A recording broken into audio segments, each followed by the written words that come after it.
મુદ્દે ભાજપના ઉપાધ્યક્ષ ભરત બોગરાનું નિવેદન પણ સામે આવ્યું। ભાજપ વિસાવદર બેઠક નિશ્ચિતપણે જીતશે તેવું ભરત બોગરાએ કહ્યું। ભાજપ વિકાસના મુદ્દે લડી રહી છે ચૂંટણી। 2012થી વિપરીત પરિણામો છતાં ભાજપે વિકાસ કર્યો। વિસાવદરના ગામે ગામ પાણી અને વીજળીની સુવિધા પહોંચાડી।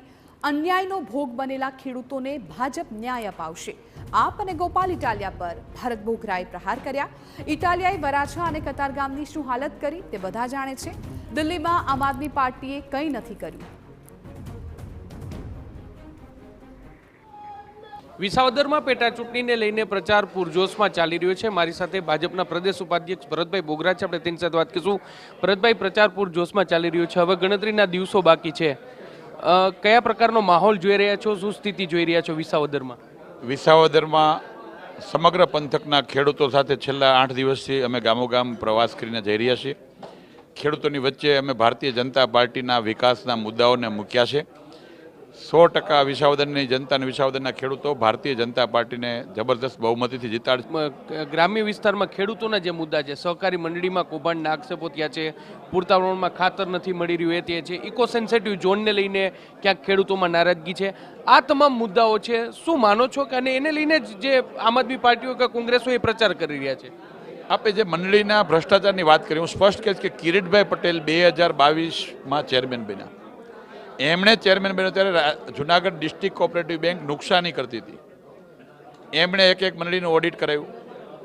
એ ઓડિટ કરાવ્યામાં આખા જિલ્લાની 9 મંડળીઓમાં ગેરરીતિ થતી હતી તલાટી મંત્રીઓના માધ્યમથી। એ 9 મંડળીના તલાટી મંત્રીઓ પર પોલીસ ફરિયાદ કરી।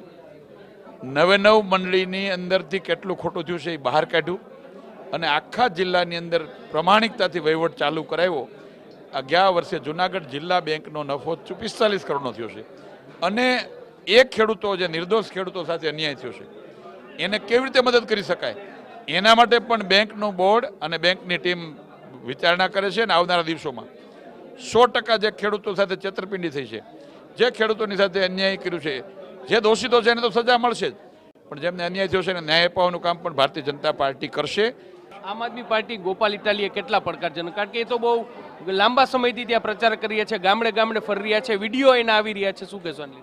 ગોપાલ ઇટાલિયા માત્ર ને માત્ર ભ્રામક વાતો કરે છે। એમણે અત્યાર સુધીમાં ભૂતકાળમાં પણ ક્યાંય આપેલા વચનો ક્યાંય પૂરા કર્યા નથી। સુરતની વરાછાની સ્થિતિ, કતારગામની સ્થિતિ પણ આપ જોઈ શકો છો। ફક્ત ને ફક્ત લોકોને ગુમરાહ કરવાવાળી વાતો હતી, લોકો એને સાચી વાત સમજી ગયા છે, ક્યાંય પડકારજનકની વાત નથી। ગઈ વિધાનસભાની ચૂંટણીમાં 182માંથી 136 સીટમાં આમ આદમી પાર્ટીએ એની ડિપોઝિટ જપ્ત કરી હતી। આ ગુજરાતની જનતા છે, ગુજરાતની શાણી જનતા છે, ગુજરાતના ખેડૂતો છે અને ખાસ કરીને વિસાવદરના ખેડૂતો એટલા સમજદાર છે કે ગુજરાતમાં ભારતીય જનતા પાર્ટીની શરૂઆત થઈ ત્યારે સૌથી પહેલા આશીર્વાદ વિસાવદરથી મળ્યા હતા। એ વિસાવદરની જનતા છે કે જેમણે ગુજરાતને 30 વર્ષથી આશીર્વાદ આપ્યા છે અને આ વખતે પણ સત્યની સાથે રહેશે। અંતિમ સવાલ ભરતભાઈ, ડાયલોગબાજીની આ ચૂંટણી થઈ ગઈ હોય તેવું લાગે છે। કિરીટભાઈ કહે કે પેરિસ જેવા રોડ બનાવી દેશું, મંડળીમાં ભ્રષ્ટાચાર, કે ખેડૂતોનો રૂપિયો ખાતો હોય તો ઝેર ખાઈ પી લઈશ। ગોપાલ ઇટાલિયા ખેતરમાં જઈને ખેડાણ કરવા માંડે છે, ટ્રેક્ટર લાવવા માંડે છે, એટલે ડાયલોગબાજીની આ શોબાજીની ચૂંટણી થઈ ગઈ એવું લાગે છે? સ્વાભાવિક છે કે 10 વર્ષ પહેલા આમ આદમી પાર્ટીની શરૂઆત થઈ ત્યારે ઇલેક્ટ્રિકના થાંભલા ઉપર દિલ્હીમાં એમના કાર્યકર્તા ચડી જતા હતા અને ઇલેક્ટ્રિકના કનેક્શનો આપતા હતા। એ આમ આદમી પાર્ટીએ 10 વર્ષમાં દિલ્હીની શું સ્થિતિ કરી આખી દેશની જનતા જાણે છે। ક્યારેક ડાયલોગબાજીથી કે ગુમરાહ કરવાથી ડેવલપમેન્ટ નથી થતું, એના માટે શાંતિથી લોકો સાથે સંવાદ કરી અધિકારીઓને એ વાત સમજાવીને એનો રસ્તો કાઢવો જોઈએ।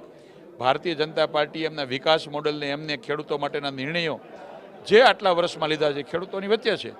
એટલે જે જીતનો વિશ્વાસ છે તે ભરત બોગરા છે તેમના દ્વારા વ્યક્ત કરવામાં આવ્યો છે અને કોઈ પણ જગ્યાએ ભ્રષ્ટાચાર ન થયોનો પણ દાવો છે તે કરવામાં આવી રહ્યો છે।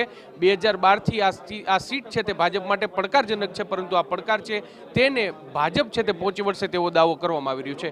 કેમેરા પર્સન ભાવેશ લશ્કરી સાથે મોહિત ભટ્ટ, TV9 રાજકોટ। હીરા ઉદ્યોગમાં ભારે મંદીને